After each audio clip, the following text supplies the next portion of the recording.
The land had not known peace for many years.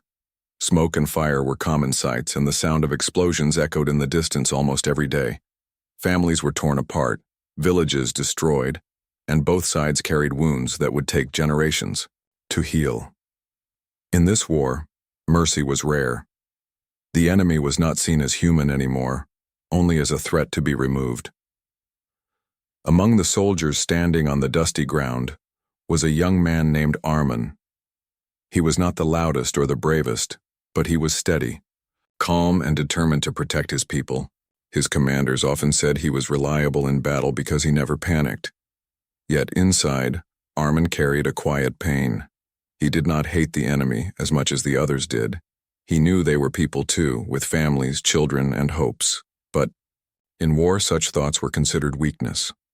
One morning, their unit was ordered to raid a supply outpost of the enemy.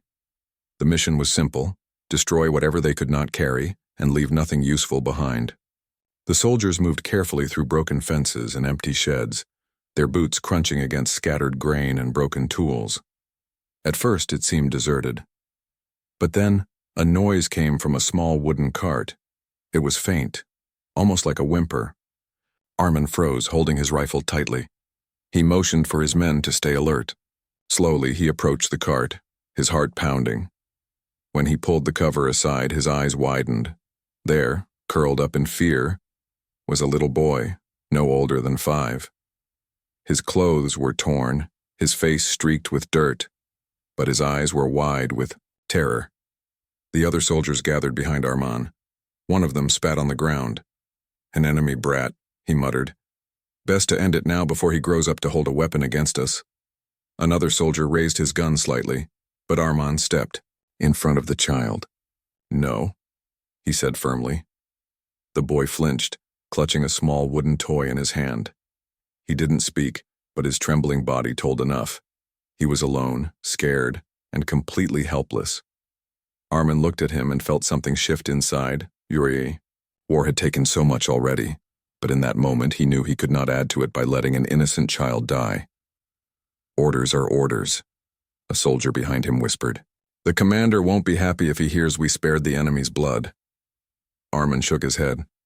"He's just a child. He's no threat. Look at him." His voice was calm but carried a weight that made the others hesitate. Before the soldiers could argue further, the sharp crack of gunfire filled the air. Bullets ripped through the walls, sending splinters flying. The enemy had returned to defend their supplies. Chaos erupted. Soldiers shouted and scrambled for cover, exchanging fire with unseen attackers. Armin didn't think twice. He grabbed the boy, shielding him with his own body. He felt a burning pain shoot through his arm as a bullet grazed him, but he held on tightly. He ran toward a half-collapsed wall and crouched low, using his own body as a shield. The boy pressed his face into Armin's chest, too scared to even cry.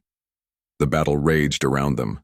Dust filled the air, and the sound of rifles was deafening. Armin gritted his teeth, ignoring the throbbing pain in his arm. He whispered softly, "Stay still. You'll be all right, I've got you." Minutes felt like hours. His fellow soldiers fought fiercely, and finally, the enemy pulled back, retreating into the hills. When the gunfire stopped, silence returned, broken only by the groans of the wounded. Armin slowly stood up, still holding the boy. His uniform was stained with blood, but he ignored it. The other soldiers stared at him in disbelief. One of them shook his head. "You risked your life for him? For the enemy's offspring?"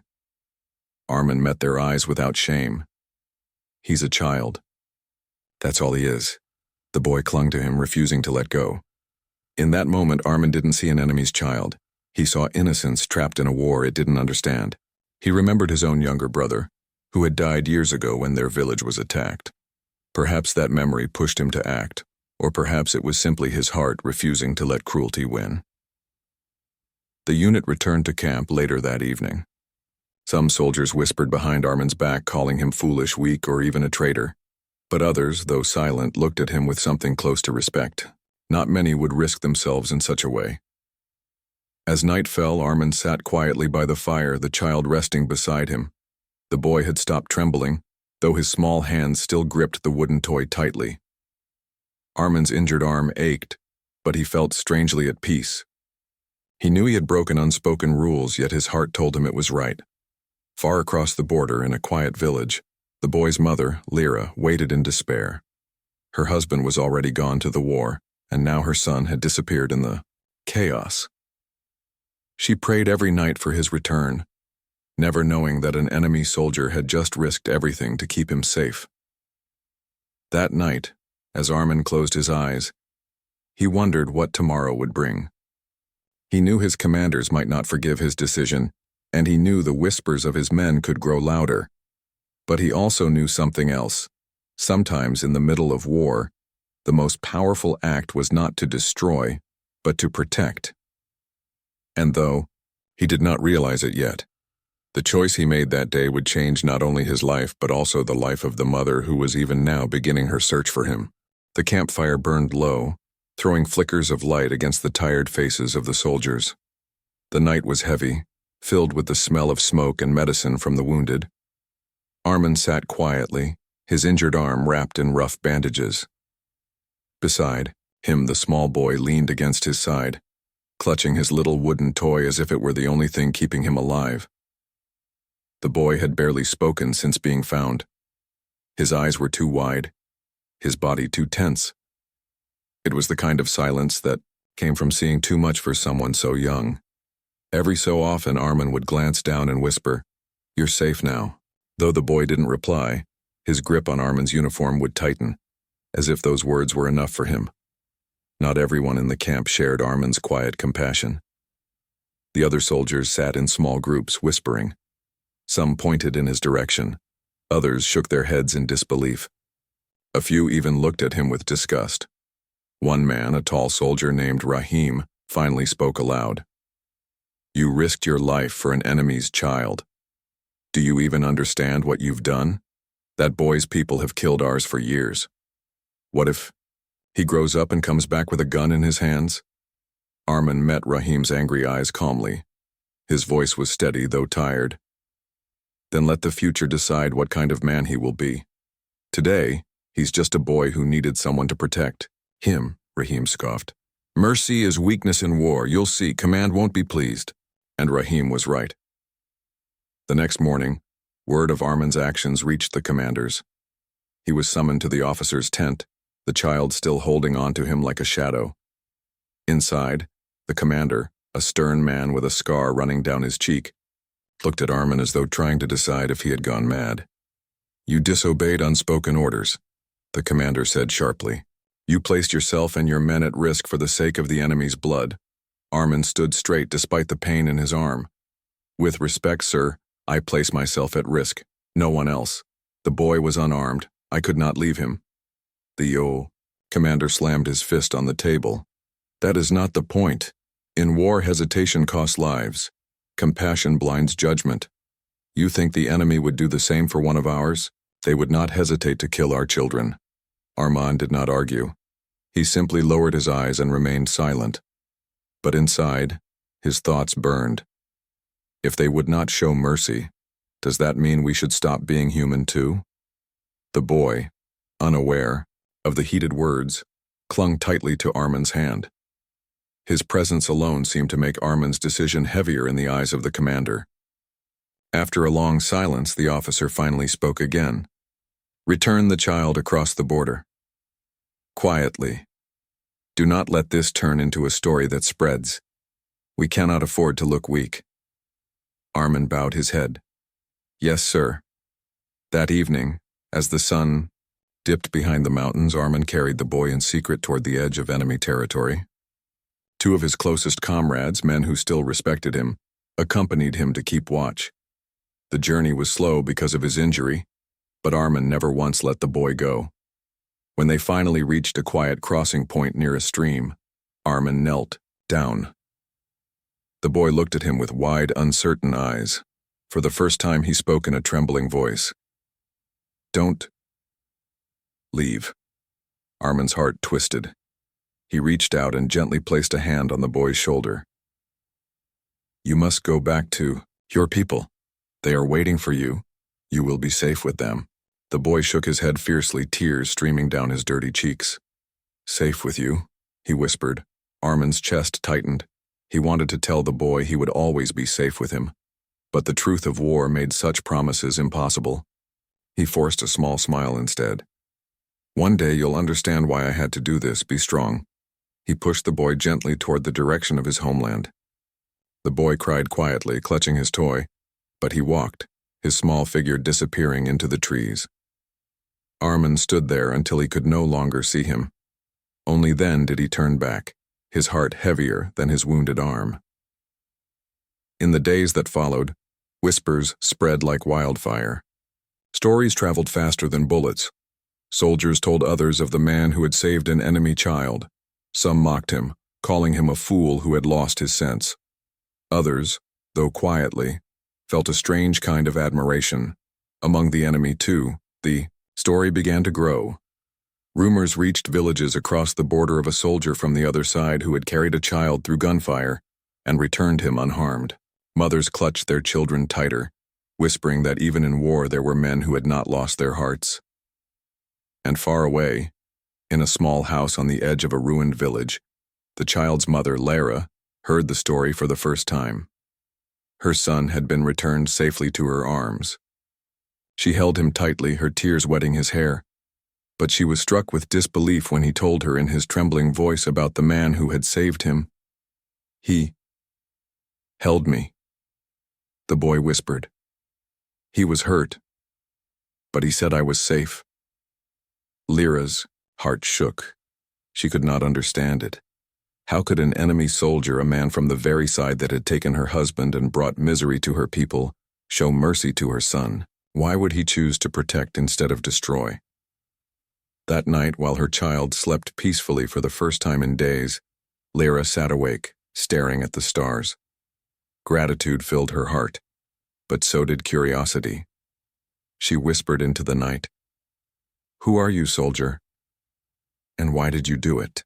Her people told her not to think about it, not to let her heart soften toward an enemy. But Lyra could not forget. She knew she had to find the man who had risked his life for her child. She did not yet know how or when, but her heart had already decided. Meanwhile, in his camp, Armin sat quietly by the fire again. His arm still ached, his comrades still whispered, but he felt no regret. He looked at the flames and thought about the boy's words, "Safe with you." Armin knew his life as a soldier would only grow harder because of what he had done. But he also knew this. He had chosen to protect life in a place where death ruled. And deep down, he felt that one day that choice would return to him in ways he could not yet imagine. The village was quiet when the boy returned, carried by a neighbor who had found him near the border. The people gathered, their voices rising in shock and relief. Lyra ran from her house the moment she heard her child's name. Her heart nearly stopped when she saw him. Alive, though tired, his clothes dirty and torn. She dropped to her knees, pulling him into her arms, sobbing into his hair. "My son, my little one, you are back." The boy clung to her tightly, whispering only one word again and again. Safe. That night, when he finally calmed, he told her the story in his broken, childlike words. He told her about the man who had found him, the gunfire, the way the soldier had shielded him with his body, and how the man had whispered, "You're safe now." Lyra listened with tears streaming down her face. Her chest ached with relief but also confusion. She had always been taught that the enemy was merciless, that they killed without care, that they would never spare one of their own people. Yet, here was her son, alive because of the mercy of a man who should have been his executioner. She stared into the fire that night, her son sleeping soundly beside her for the first time in weeks. Her heart whispered questions she could not ignore. Who was this soldier? Why had he chosen to protect instead of harm? Why risk his life for a child who meant nothing to him? The next morning, Lyra's neighbors and elders came to see the boy. They praised her good fortune and told her to be thankful, but when she mentioned the soldier, their faces hardened. "Do not dwell on him," one elder said sharply. "He is still the enemy. Do not let your heart soften toward them." Another woman shook her head. "It was likely a trick.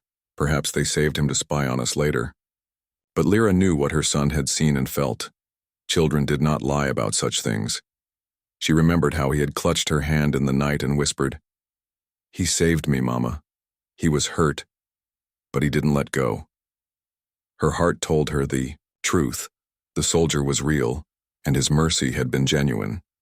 Days passed, but Lyra could not forget. Every time she looked at her son, she saw the shadow of the man who had carried him through danger. Gratitude grew inside her like a seed, but so did curiosity. She needed, to know who he was. She began to ask quietly among her people. Farmers who traded near the borders, travelers who carried rumors, anyone who might have heard of a soldier who had done something so unusual. At first she received only suspicious looks and warnings, but then one man told her he had heard whispers. "They say there was a soldier wounded while carrying a child from a battle," the man said. "They say he shielded the boy with his own body. Even among his own people he is being spoken about. Some mock him, others admire him, that is all I know." Lyra's heart leapt. It was him, she knew it without doubt. Still, her people warned her to stop. "Do not go looking for him," they told her. "It is dangerous. You will only bring trouble. He is one of them, and nothing good can come from such a search." But Lyra was not the kind of woman to sit quietly when her heart pulled her in a direction. She had already lost her husband to the war. She knew pain. She knew grief. And now she also knew what it meant to nearly lose her only child. Gratitude burned too strongly within her to let fear win. At night, she would sit beside her sleeping son, brushing his hair gently with her fingers. She would whisper to herself, "I must find him. I must thank him." Meanwhile, across the border, Armand's days grew harder. His arm was healing slowly, but the weight of judgment from his comrades pressed on him. Some men refused to speak with him. Others mocked him openly, calling him the child's guardian in tones dripping with sarcasm. The commanders no longer trusted him fully. Though they had not punished him severely, he was often given duties away from the main unit, as if to push him aside. Yet Armand felt no regret. Every time he closed his eyes, he saw the boy's frightened face turning into relief when he whispered, "You're safe now." That memory gave him strength even when everything else seemed to weaken him. He did not know that across the fields and mountains, a woman was searching for him with equal determination. Lyra's journey began quietly. She spoke to traders who traveled near the enemy's borders, offering them small pieces of cloth she had woven or food she had saved. In return, she asked them to bring back any news of the soldier. Each time she heard a new detail, her heart pieced together the image of the man who had saved her child. One day, a trader returned with fresh news. "There is a soldier with a scar on his arm. They say it came from saving a boy during gunfire. He does not talk much, but people notice him. If you are searching, you may find him near the riverside camp." Lyra's heart pounded. She finally had a place to begin. That night she prayed silently, not for safety. She knew the risk she was about to take, but for the courage to face whatever she might find. Her son, still too young to understand fully, asked her, "Mama, will we see him again? The man who made me safe?" Lyra kissed his forehead softly. "Yes, my son. I will see him. I will thank him for you." Her decision was made. She would cross into enemy land if she had to. She would face danger, suspicion, even hatred. But she would not rest until she looked into the eyes of the man who had given her back her child.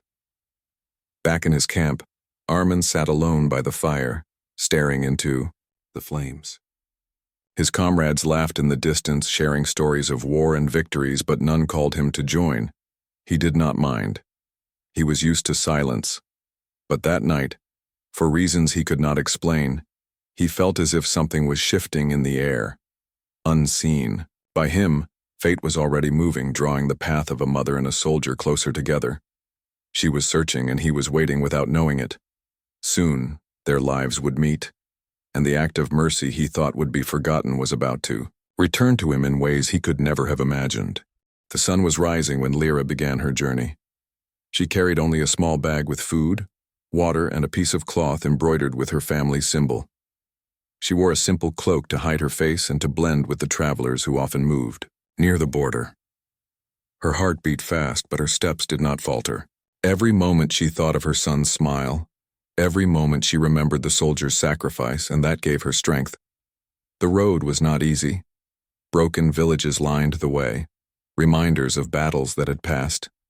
Burned homes stood empty, and fields once full of crops were now bare and lifeless. People she met along the path looked at her with suspicion. Some asked where she was going, but she kept her answers short. To find someone, she would say, and no more. When night came, she rested near small fires or under trees, whispering prayers for guidance. At times, fear crept into her heart. What if she was caught by enemy patrols? What if the soldier she searched for no longer lived? But then she remembered her child's trembling words. Safe with you. Those words gave her courage again. After days of walking, Lyra finally reached a river that marked the edge of enemy territory. She waited until the night was deep and quiet, then crossed carefully, her feet sinking into the cold water. Every sound seemed louder in her ears, the splash of water, the rustle of trees. But she kept moving, step after step, until she was on the other side. Not far from the river was a camp. She saw fires glowing faintly and heard voices in the distance. She hid behind bushes, watching. Soldiers sat around, laughing and talking. She dared not go closer that night, so she waited until dawn. The next morning she approached carefully. Her heart pounded as 2 guards stopped her. Their faces were sharp, their eyes full of suspicion. One of them barked, "Who are you? What business do you have here?" Lyra lowered her head and spoke softly but firmly. "I seek a man, a soldier. He saved my child during the battle days ago. I must thank him." The guards exchanged glances, frowning. One laughed. "Why would an enemy woman come here for that?" But another looked at her more closely. "There is a soldier with a scar on his arm," he muttered. "Some say he saved a boy. Maybe she speaks truth."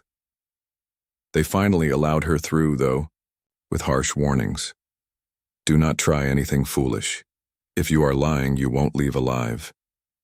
Lyra nodded, her hands trembling under her cloak. She was guided into the camp, her eyes scanning every face she saw. Soldiers looked at her with surprise, some with anger. Whispers rose quickly. An enemy woman in their camp? Such a thing was unheard of. And then she saw him. Armin was sitting alone near the edge of the camp, tending to his arm. His head was lowered, his face calm but distant. He looked tired, older than his years, as though the weight of war pressed heavily on his shoulders. Her breath caught. She knew instantly it was him. The scar on his arm, the quiet strength in his posture. It was exactly as she had imagined from her son's story. For a moment she froze, fear and gratitude battling inside her. Then she stepped forward. The guards followed close behind, ready, in case of danger. Armin looked up, his eyes narrowing when he saw her. He rose slowly to his feet, confused. "Who are you?" he asked carefully. Lyra's voice shook, but her words were clear. "I am the mother of the boy you saved." Silence fell. The guard stared. Other soldiers nearby turned their heads. Armin's eyes widened slightly. He did not move, did not speak. He studied her face, searching for any sign of deceit. But all he saw was truth, tired eyes, trembling hands, and a heart full of gratitude. "I saved many that day," he said at last, his voice uncertain. "No," Lyra interrupted, her eyes shining with tears. "You saved my son. He told me everything. How you held him, how you took the bullet for him, how you told him he was safe. He remembers your voice. He remembers your kindness." Her words cut through the noise of the camp. Soldiers stared in silence, some whispering to each other. A few sneered, but others looked at Armin with new eyes. Armin's throat tightened. He had not expected to ever see the boy again, let alone his mother. For days he had carried the memory in silence, thinking it would fade with time. But here, standing before him, was proof that it had mattered. "Why would you risk coming here?" he asked quietly. "It is dangerous for you." Lyra straightened her back, her fear slowly replaced by courage. "Because I needed to see you. I needed to thank you. You gave me back my child. Without you, I would have lost him just as I lost my husband. I could not stay silent. I had to find you." Armin looked at her, his chest heavy with emotions he could not name. For a long moment, they stood in silence, two people from opposite sides of a war, bound together by a single act of mercy. One soldier nearby muttered, "This is madness. She should not be here." Another whispered, "Maybe she is proof that he was right all along." The commander of the camp was soon called. He approached with hard eyes, demanding to know what was happening. When he learned who Lyra was, he glared at Armin. "Your foolishness has already made you weak in the eyes of your men, and now your enemy comes here to praise you? Do you see what you've done?" But before Armin could answer, Lyra stepped forward.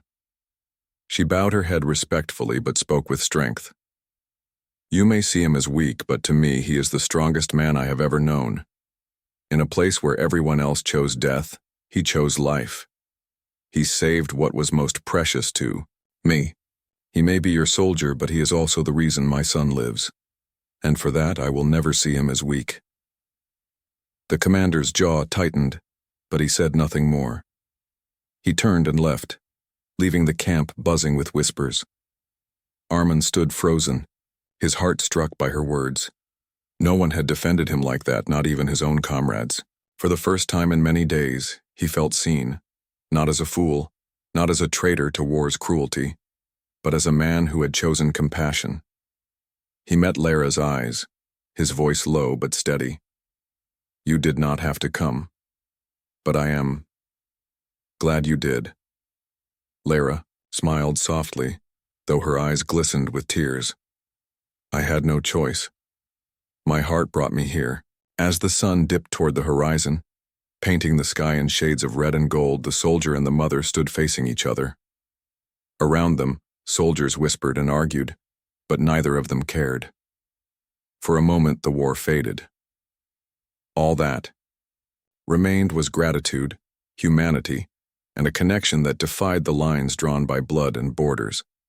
Neither of them knew what tomorrow would bring, but both understood one truth. Their paths had converged for a reason. The camp grew quiet as the evening shadows lengthened. Soldiers still whispered, their curiosity and confusion about Lyra's arrival filling the air.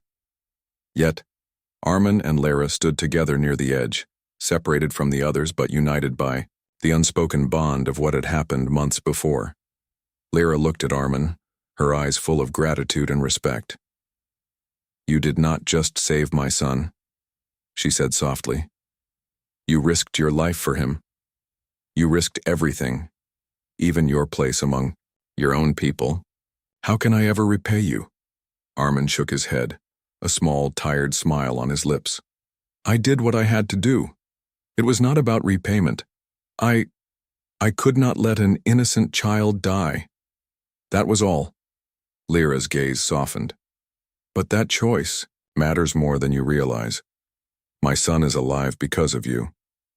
And because of that, you matter to us in a way you cannot see."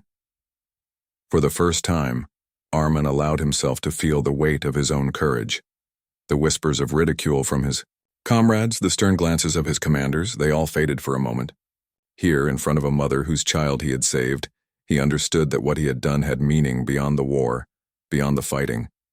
It had touched a life, saved a family, and reminded him that humanity could survive even in the darkest times. Lyra took a deep breath, steadying herself. "I know the world may see you differently now. Some will call you foolish, some will call you weak, but I call you brave. And I want you to know that your act has changed more than just my son's life. It has changed mine, too." Armin looked at her quietly, trying to process her words. No one had ever thanked him so openly. No one had ever shown such understanding for a choice that had caused him so much trouble. It felt strange, almost unreal, but also comforting. The soldiers in the camp watched from a distance. Some shook their heads, still unsure what to make of the scene. Others quietly began to respect him in ways they had not before. It was a strange kind of victory. Not one of battles or territory, but one of humanity and courage. Lyra spoke again, her voice calm but firm. I came here not for wealth, not for favors. I came to tell you that your choice to save my child did not go unnoticed. It mattered, and it still matters. Armand finally nodded, his eyes meeting hers. I am glad you came. I did not expect to see him again, or you either. I thought my actions would be forgotten or worse, punished. You were never foolish, Lyra said, her voice steady. Sometimes doing what is right does not follow the rules of war. Sometimes the heart knows more than orders ever could.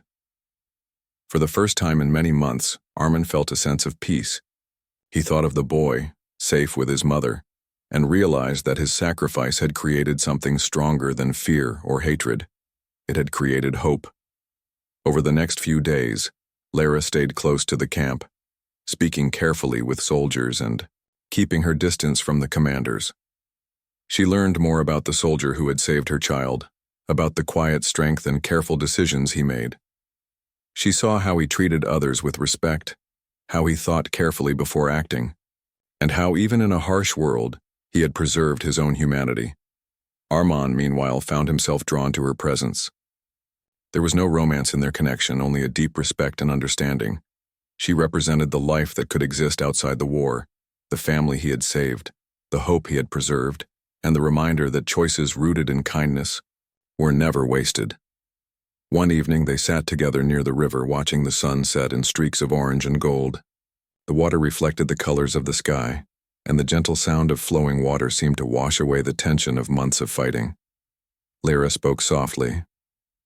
I came to thank you, but I also came to tell you something else.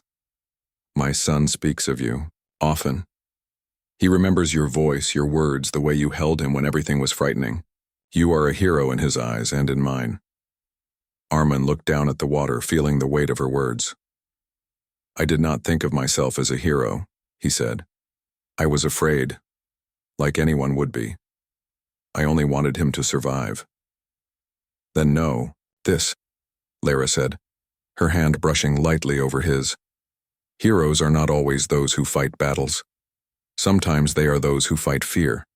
Sometimes they are those who choose life when others choose death. You did that, and that makes you extraordinary. Armand's eyes met hers, and for the first time he allowed himself to feel proud, not for bravery in war, but for courage and mercy.